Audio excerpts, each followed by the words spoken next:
नमस्कार, आप देख रहे हैं 9 भारत समाचार। नमस्कार, आप देख रहे हैं 9 भारत समाचार। मैं हूं नेहा राठी। आइए देखते हैं आज की बड़ी खबर। मसूरी देहरादून मार्ग पर लगातार हो रहे भूस्खलन के चलते राहगीरों और वाहन चालकों की मुश्किलें बढ़ती जा रही। शनिवार सुबह मार्ग का एक हिस्सा दोबारा क्षतिग्रस्त होने के बाद सड़क पर वाहनों की लंबी कतारें लग गई। प्रशासन के हस्तक्षेप के बाद फिलहाल मार्ग पर वाहनों की आवाजाही धीरे धीरे शुरू कर दी गई है। स्थानीय निवासी दीपक ने बताया कि बरसात का करीब 1 महीना अभी बाकी है और ऐसे में मार्ग के कई हिस्सों में भूस्खलन का खतरा बना हुआ और उन्होंने आशंका जताई कि कोलू खेत पानी वाले बैंड के पास पहाड़ का मलबा सड़क पर आ सकता है, जिससे यातायात फिर बाधित होने की स्थिति पैदा हो सकती है। प्रशासन की ओर से बताया गया कि फिलहाल मार्ग पर अस्थायी रूप से आवाजाही शुरू कर दी गई है। सड़क को पूरी तरह से 2 तरफा यातायात के लिए खोलने में करीब 8 से 10 दिन का समय लग सकता है। फिलहाल भारी और बड़े वाहनों की आवाजाही पर रोक लगाई गई है। इसके लिए नीचे कुठार गेट के पास ही एसडीएम की ओर से आदेश जारी किए गए, जो बीती रात से प्रभावी हैं। उप जिलाधिकारी राहुल आनंद ने बताया कि मसूरी और राजपुर और मसूरी पुलिस को निर्देशित किया गया है कि मार्ग पर भारी वाहनों का प्रतिबंध लगाया जाए, क्योंकि मार्ग संकरा होने के साथ ही नीचे से मिट्टी और पानी का बहाव हो रहा है। बड़े वाहनों के चलने से मार्ग कभी भी पूरी तरह से क्षतिग्रस्त हो सकता है। लगातार हो रहे भूस्खलन को देखते हुए आने वाले दिनों में भी इस मार्ग पर यात्री और वाहन चालकों को सावधानी के साथ सफर करना होगा।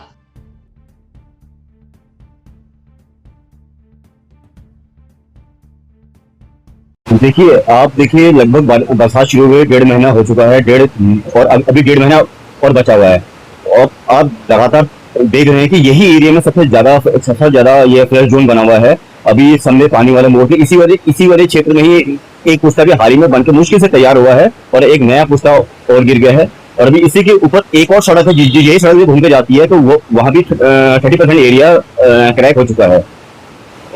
तो ये समझ में नहीं आ रहा कि ये इसी एरिया में सबसे ज्यादा बारिश क्यों हो रही है। अभी आप देखिए, ऊपर इसी समय ऊपर मसूरी शहर में बारिश नहीं हो रही है, लेकिन इस एरिया में, और ये जितना भी ये मसूरी का ये फुटेज वाला एरिया है, इसमें बहुत ज्यादा बारिश हो रही है, जिसकी वजह से सड़कें बार बार टूट रही है और ना ही लेबर काम कर पा रही है, और जिस वजह से बार बार ट्रैफिक को रोकना पड़ रहा है। ये सड़क के ऊपर एक पुस्ता हमको दिखाई दे रहा है।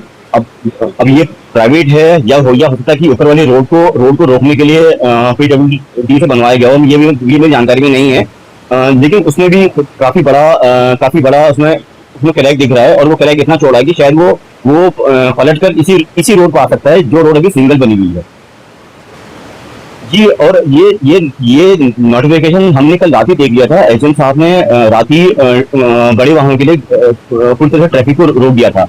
फिर मालूम नहीं क्यों ये कुठाल गेट से बड़ी बसों को छोड़ा जा रहा है, और ऐसी ऊपर मसूरी से क्यों नीचे को बड़ी बसों को छोड़ा जा रहा है। अभी इस समय इतनी बारिश हो रही है कि कोई भी ट्रैफिक पुलिस और हमारे पुलिस के लोग जवान वहां पर खड़े नहीं हो सकते हैं, और बस वाले लगातार अपनी बसों को उसी सड़क से निकाल रहे हैं। बिल्कुल, इस मामले में अधिशासी अभियंता जो क्रांति खंड, उनकी रिपोर्ट के आधार पर सड़क को फिलहाल जो उस एरिया को उसको वन वे और उसको बड़े व्हीकल जो है, जो हमारे खास करके बड़े मालवाहक वाहन है, उनके लिए इस रोड को प्रतिबंधित कर दिया गया और उसके संबंध में आदेश भी जारी कर दिए गए हैं, जो कि हमारे सीओ साहब और जो दोनों हमारे थाना अध्यक्ष है मसूरी और राजपुर रोड, दोनों को कम्युनिकेट कर दिया गया है। इस पे बड़े वाहन अभी फिलहाल नहीं चलेंगे जब तक कि रोड की मरम्मत न की जाए। फिलहाल अभी हमें किमाड़ी रोड पे डाइवर्ट करना पड़ रहा है ट्रैफिक को, स्पेशली हमारे जो व्हीकल्स हैं इस तरह के। उसके लिए अभी फिलहाल पीडब्ल्यूडी से बात हुई, तो पीडब्ल्यूडी ने उसको भी जाने योग्य कर दिया। हालांकि वहां भी 1-2 जगह क्रिटिकल पॉइंट्स है जहां पे उन्होंने ड्यूटी 24 घंटे की लगा रखी है कि फिलहाल अगर वहां किसी भी प्रकार की लैंडस्लाइड या किसी और प्रकार की घटना होती है उसको क्लियर रखेंगे, ताकि जो हमारा अल्टरनेट मार्ग है वो सुचारू रूप से चलता रहे। इसमें काम अभी भी मतलब कल से ही गतिमान है, बट स्टिल जो अनुमानित है कि कम से कम 5 से 10 दिन लग सकते हैं उसको 2 वे मार्क करने में।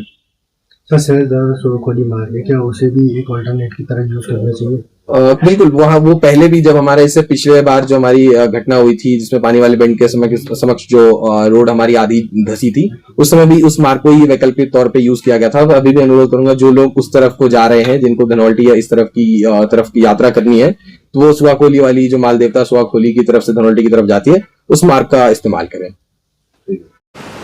मेरा नाम अरविंद सतवार है, सहायक अभियंता प्लांटेशन रेवेन्यू दर्द। अभी तो हाल फिलहाल हमने इसको गेजेस भर के टेम्पररी व्यवस्था की जा रही, ताकि जो है हल्के वाहन चल सकें, और भारी वाहनों को 10 से 15 मिनट तक खोल देंगे भारी वाहनों के लिए। इस समय लगभग 25 से करीब 35 लेवल के आसपास काम कर नहीं। वो एक्चुअली वो पूरा सिंकिंग पोर्शन है, पर लगभग 50 मीटर के आसपास तो वो सिंक हो ही रहा है। वो तो कोशिश रहेगी वो सिंक ना करे, और हम लोग लगातार काम कर रहे हैं। काम करने के लिए तो टीम पे एक ही, लेकिन श्रमिकों की संख्या 25 से 30 के आदि में बताई मैंने आपको, इतनी है लगभग। और मौसम अनुकूल बड़ी गाड़ियों की आवाजाही कब तक चालू कर दी जाएगी? बड़ी गाड़ी को आवाजाही कम से कम 10 से 12 दिन इसमें लगेंगे। इससे पहले ये जो खड़ा करने में कितना समय इसमें लग जाएगा? इसको बनने में कम से कम 10 से 12 दिन लगेंगे। और जो अभी जो टेम्परेरी काम किया, इसके लिए हमने यूकेएलएमसी की जो गवर्नमेंट ऑफ उत्तराखंड की एक हमारी संस्था है, उसकी विजिट हमने करा दी है और शीघ्र ही उसको एक डेटा एस्टिमेट हमें देंगे और उसी के अनुसार इसमें हम काम करें।